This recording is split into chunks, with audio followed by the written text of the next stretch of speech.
जय हिंद दोस्तों, नमस्कार सभी भाइयों को। साथियों, लोन नहीं भरने पर होगा 400 बीसी का केस दर्ज, आपको होगी 7 साल तक की जेल। सुन के हंसी आ रही होगी ना। मुझे भी आई थी जब मैंने अपने ही एक सब्सक्राइबर के मुंह से ये बात सुनी थी।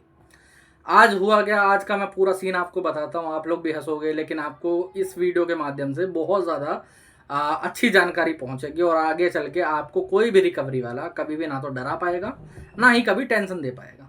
तो हुआ क्या था, सुबह 11 बजे के लमसम का टाइम था। एक हमारे सब्सक्राइबर थे, उन्होंने कॉल बुक करा। जब मैंने कॉल उठाया तो वो बेचारे बहुत ज़्यादा घबराए हुए थे, बहुत ज़्यादा टेंशन में थे। तो उन्होंने बोला, सर मैं आपको एक नोटिस भेज रहा हूँ, आप मुझे देख के बता दीजिए वो क्या है। ठीक है, ये बैंक वाले मुझे बोल रहे हैं, मुझे रिकवरी एजेंट का फ़ोन आ रहे हैं, पुलिस वाले मुझे फ़ोन कर रहे हैं कि आपके खिलाफ 400 बीसी का केस दर्ज हो चुका है, जिसकी धारा अब बदल चुकी है।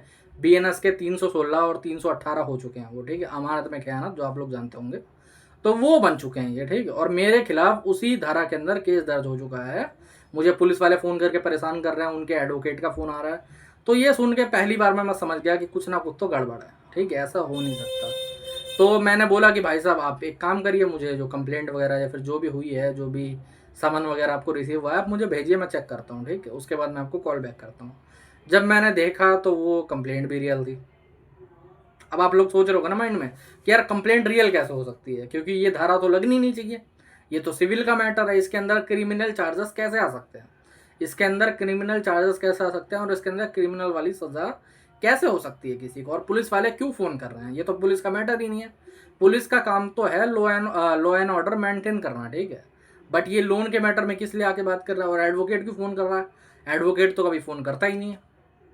आप लोगों का कहना बिल्कुल सही है, लेकिन आप लोगों को समझना पड़ेगा कि ये लोग रिकवरी वाले किस हद तक जा चुके हैं, क्या इनकी साइकोलॉजी हो चुकी है आप लोगों को परेशान करने के लिए। मैं बताता हूँ। ठीक है, तो मैंने क्लाइंट को बोला कि भाई ये रियल है। क्लाइंट का 2 मिनट के लिए भाई साहब मुंह से आवाज़ नहीं निकली, लेकिन नेक्स्ट शब्द जानते हो मेरा क्या निकलता है कि ये रियल है, लेकिन इससे कुछ नहीं होने वाला। अगर आपको इसकी हार्ड कॉपी मिली है तो आप इसे फाड़ के फेंक दीजिए, वरना पीडीएफ है तो डिलीट मार दीजिए। उसने बोला, सर जब पुलिस कंप्लेंट हो गई है मेरे अगेंस्ट में, यहाँ वाले थाने से ये लोग मुझे फ़ोन करके परेशान करे जा रहे हैं, बोल रहे हैं आपके घर पर पीसीआर आएगी, ये होगा, फलाना होगा, ढिमकाना होगा, तो मैं कैसे इसे फाड़ के फेंक दूँ। मेरे को हार्ड कॉपी तो मिली नहीं है, पीडीएफ ही भेजा गया है मेरे को अभी। ये लोग कह रहे हैं कि हम आपके घर लेके आ रहे हैं, वरना आप लोन्स वाले से बात कर लीजिए, पैसा वगैरह जो है उसका पे कर दीजिए। तो मैंने बोला, एक काम करिए, आप लाइन ज्वाइंट करिए, हम बात करते हैं थोड़ा बहुत। ठीक। तो जब मैंने बात करी, मैंने बोला आप कौन से थाने से हैं, क्या बात है, और ये कंप्लेंट हुई है तो इसमें क्या है, क्या धारा लगी है। तो पहले तो बात करने को तैयार नहीं, कह रहा मैं पीसीआर लेके आ रहा हूँ। मैं कहा एक की जगह 10 लेके आइए भाई। ठीक है, ये जो बंदा है अब ये नहीं जाएगा, अगर आएगा तो मैं भी जाऊँगा, समझे। और मैं भी देखूँ कि कौन से उसके अंदर आजकल लोन के मैटर के अंदर बंदे के ऊपर क्रिमिनल चार्जेस लगने लगे हैं। धोखाधड़ी और अमानत में खयानत के भाई सब चार्जेस लग रहे हैं। लोन लोन तो सिविल का मैटर है, आपका क्या लेना देना, आप क्यों फ़ोन कर रहे हो। तो उसने कॉल काट दिया। बाद में उसके एडवोकेट का फ़ोन आया, उसने बताया कि ऐसे ऐसे है, हम तो केस का दर्ज करने जा रहे कलकत्ता में, कंप्लेंट करवानी थी खाली, इसके बेस पे केस दर्ज कर देंगे। मैंने बोला भाई 100% कर, कोई दिक्कत वाली बात नहीं, तेरे अधिकार है, तू कर। पता चला वो भी फर्जी है। अब पूरा मैटर था क्या, मैं बताता हूँ। दरअसल देखो, पुलिस स्टेशन में कंप्लेंट कोई भी दे सकता है। आप लोग बिल्कुल सही सुन रहे हो। आप लोग भी अगर जाओगे ना और बोलोगे कि सर मेरी कंप्लेंट लिख लीजिए, तो कोई भी कंप्लेंट लिख ली जाएगी एक्चुअली में। या फिर कई बार क्या होता है, इनके पास खुद के भी फॉर्मेट होते हैं, ये लोग खुद से भी कंप्लेंट बना के भेज देते हैं। वहाँ पर स्पीड पोस्ट से भेजेंगे और आपको पीडीएफ भेज देंगे, इनको रिसीविंग का वो मिल जाता है। अब आदमी क्या होता है, उससे डर जाता है बहुत ज़्यादा, कि परेशान हो जाता है, उसका माइंड खराब हो जाता है। तो 90% आदमी डर के पैसा दे देता है। यहाँ पर बात आ जाती है, लेकिन समझे कि पुलिस केस हो गया, ये हो गया, फलाना ढिमकाना। लेकिन एक्चुअली में इसका कुछ होने वाला नहीं, क्योंकि जो कंप्लेंट इन्होंने करी भी है, अगर ये पुलिस के पास जाती भी है और पुलिस इसको देखती भी है, तो वो कुछ नहीं करेगा, इसको फाड़ेगा और फेंक देगा। अगर वो नहीं फेंकेगा तो समोसे आते हैं ना, समोसे का तेल वेल निकालने के लिए उसमें वैसे भर के रख देंगे। क्यों, ऐसा क्यों होगा? क्योंकि मेरे भाई, हमारे जो सुप्रीम कोर्ट है, माननीय सुप्रीम कोर्ट, उनकी खुद की जजमेंट है, किसी भी लोन के अंदर, चाहे सिक्योर हो, अनसिक्योर हो, एजुकेशनल हो, पर्सनल हो, कोई भी लोन हो, अगर उसके अंदर किसी भी तरीके का फ्रॉड डॉक्यूमेंट नहीं दिया गया है, कोई भी मेरे भाई गलत चीज़ नहीं उसके अंदर डॉक्यूमेंट दी गई है, तो अगर आपने 100 करोड़ का भी लोन लिया और वो भी डिफ़ॉल्ट आप पे हो गया है, तो आपके खिलाफ कोई भी एफआईआर दर्ज नहीं हो सकती है। कंप्लेंट का क्या होता है? कंप्लेंट का कुछ नहीं होता। कंप्लेंट तो फाड़ के 10 बार फेंक दी जाती है, समझे। कंप्लेंट कुछ नहीं होती, जब तक एफआईआर दर्ज ना हो तब तक कुछ भी नहीं हो सकता। और ये जो मैं आपको जजमेंट बता रहा हूँ ना, ये कोई पुरानी जजमेंट नहीं है, अभी 2024 में ही आई थी, समझे। 24 में आई थी, 25 में, मेरे को एग्जैक्ट याद नहीं, लेकिन 2024 में आई थी जहाँ तक याद है, ठीक है। तो इसके अंदर कोई भी एफआईआर दर्ज आपके अगेंस्ट में हो ही नहीं सकती है। फिर ये बैंक वाले ऐसी हरकत क्यों करते हैं? देखो इनका क्या है ना, इनके जो पपलू होते हैं ना, जो कि हम लोग भाई साहब वो डॉल होती है जिससे आदमी को डराया जाता है, या फिर वो ख़त्म होने लगी हैं। पहले ये लोग कॉल्स के माध्यम से डराते थे, रिकवरी वाले रिश्तेदारों को कॉल करते थे। आप हम लोग जैसे हम लोग आ गए हैं, तो हम लोगों के वीडियो देख के लोग कॉल अपडेट कर लेते हैं, कंप्लेंट वगैरह कर देते हैं। तो वहाँ से आदमी ने डरना बंद कर दिया। अभी ये लोग क्या करते हैं, फेक कंप्लेंट बनाते हैं। वैसे कंप्लेंट तो रियल होती है, लेकिन उस पर कोई होने वाला कुछ नहीं है, उसको फाड़ के फेंका जाता है एक्चुअली में, और कुछ नहीं होता, समझे। क्योंकि लोन के मैटर के अंदर अगर कोई पुलिस वाला एफआईआर लिख भी लेगा ना, तो उसके ऊपर कार्रवाई हो जाएगी। भाई तूने लिखा कैसे? तूने कोई जजमेंट नहीं पढ़ी क्या? तेरा कुछ वो नहीं है में। तो अब ये ज़्यादातर गांव खेड़े के एरिया में करते हैं ये लोग। क्यों करते हैं?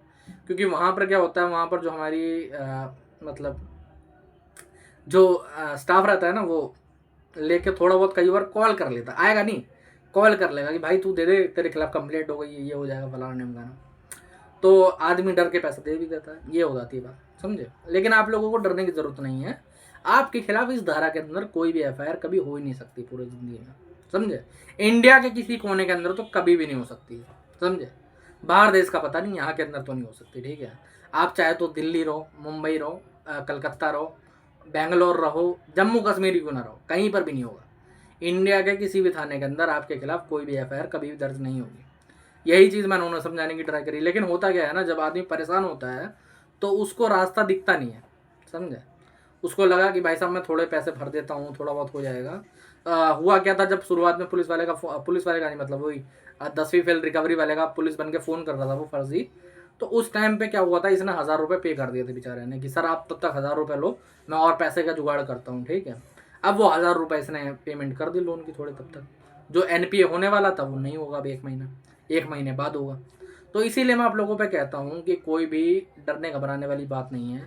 कैसा भी लोन हो, कैसा भी सिक्योर लोन ही क्यों ना हो, आपका जो लोन है वो एक सिविल का मैटर है, इसमें क्रिमिनल चार्जेस नहीं लग सकते, इसमें कोई भी क्रिमिनल की धारा इंक्लूड नहीं होगी। कई लोग बोलते हैं कि सर हमें प्री कॉग्निजेंस के समन आते हैं कलकत्ता से, ये 316 318 के तहत में, तो इसमें क्या होता है? मेरे भाई इसमें भी डरने की ज़रूरत नहीं है।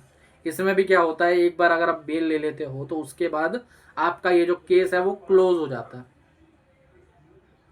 केस क्लोज हो जाता है। इस केस के अंदर कुछ है ही नहीं, क्योंकि आपने लोन लिया था, आप पे डिफॉल्ट हुआ, इसके अंदर फ्रॉड वाली कोई चीज़ है ही नहीं।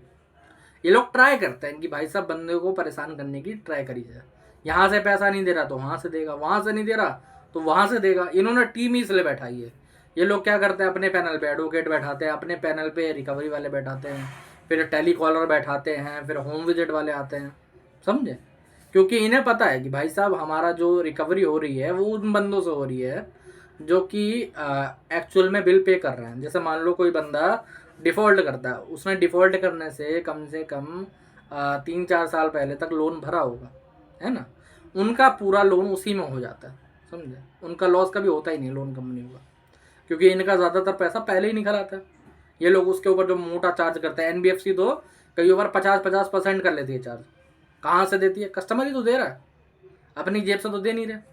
रिकवरी वालों को 10-5 हज़ार रुपये दे के जो भी उनका कॉन्ट्रैक्ट बनता है उस हिसाब से पर केस पे उसके हिसाब से लगा देते हैं। कई बार क्या होता है, रिकवरी वालों को भी पैसे नहीं मिलता है, क्योंकि ये लोग भी छोटे कॉन्ट्रैक्ट उठा लेते हैं, और आजकल क्लाइंट इतने ज़्यादा मतलब ढीठ हो गया कि वो पैसा देने को तैयार ही नहीं है, समझे। तो आप लोग समझो, आप लोग जानकारी लो कि भाई साहब क्या क्या एक लोन के अंदर हो सकता है, एक लोन के अंदर कौन कौन सी धाराएं लगती हैं। ज़्यादा कुछ नहीं होता, आपको भी आर्बिट्रेशन सेक्शन 25 या फिर चेक बाउंस का, और कई बार इसके नोटिस भी आ जाएंगे, ठीक है। उनसे डरने घबराने की ज़रूरत नहीं, आपको उनके रिप्लाइज देने हैं।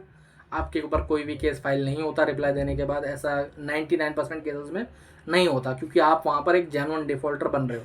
आप लोग वहाँ पर दिखा रहे हो कि भाई साहब मेरा ऐसा कोई खास प्लान नहीं था डिफ़ॉल्ट करने का, मेरे पास पैसे की दिक्कत थी, मैं आगे चल के सेटलमेंट करूँगा। तो बैंक क्यों करेगा आप पे केस? सोच के देखो, क्यों करेगा?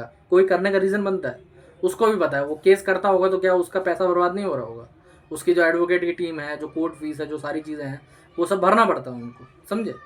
वहाँ पर जाना पड़ता है एडवोकेट को, हर हियरिंग पे जाके उनका जो भी फैक्ट वगैरह है वो रखने पड़ते हैं।